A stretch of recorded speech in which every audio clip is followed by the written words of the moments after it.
గుంట నక్కలా దెబ్బతీస్తున్నాడు. గుంట నక్కలా కాదు, పులి వేటాడై పులిలా మాటేసి కొడుతున్నాడు.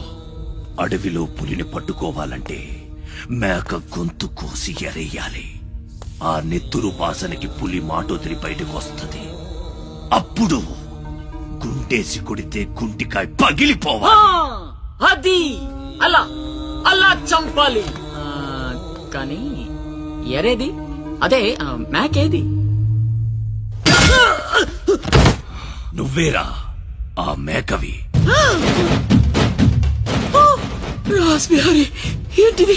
మనం బ్రదర్స్ కదా. నా అమ్మకు పుట్టాం మరి బోడిగాడివి. నువ్వెంతరా అర్ధనాగాడివి. ఆ ఛత్రపతి గాడు నీకు కాంట్రాక్ట్లు ఇప్పించి కోటీశ్వరుణ్ణి చేశాడు. వాడి వీక్నెస్ ఏంటా అని ఎంక్వైరీ